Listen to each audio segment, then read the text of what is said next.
So Linda, how did your family get to Montreal and then have you, and here you are, this former Canadian, the only one I know of African descent. So I'm just curious about this history. Okay, well, with the Underground Railroad, people of African descent left the United States and ended up in Canada. And one particular route would be through Buffalo, New York, and then you would cross into Canada. There would be St. Catharines. There's communities in St. Catharines, Welland, all the way up to Toronto.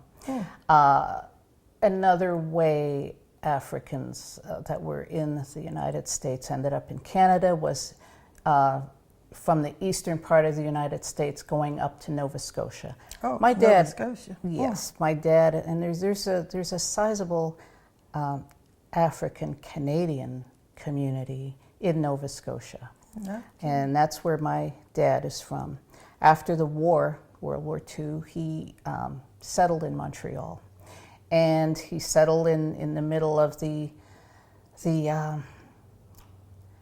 African Canadian community in Montreal that was in a neighborhood called Little Burgundy in Montreal, which had lots of clubs like Rockhead's Paradise and the Esquire Show Bar, the Black Bottom. It was a really exciting time for him. You know, he would work and then go to the clubs and enjoy the music, and so it was a great scene, which again I missed. I missed out on. Yeah, I did too, in a way, in the scene here in Pittsburgh, because I was just a little too young to go to Birdie's Hurricane or to the Crawford Grill.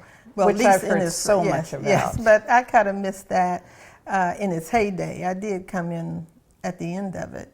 Now, were any of these clubs in Montreal that you referred to, any of them black owned?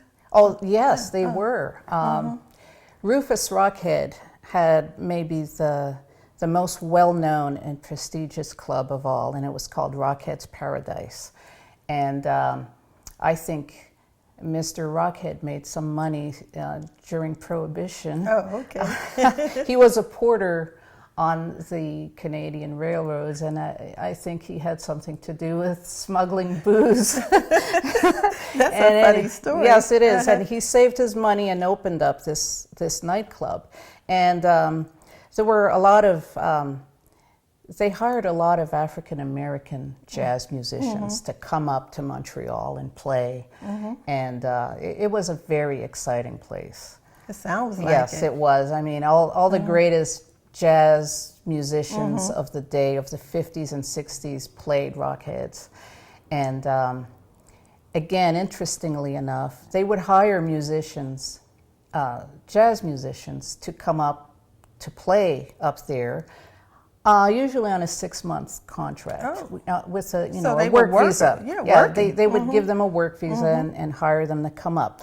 And there are some Pittsburghers that worked in Montreal.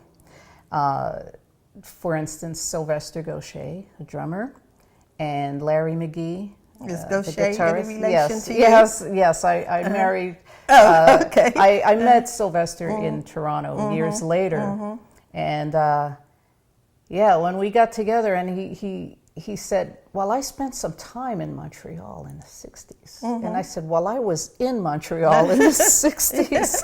That's funny. I was only maybe 9 years old, and he was, I don't know, maybe 20 years old, but we actually were right around the corner from each other."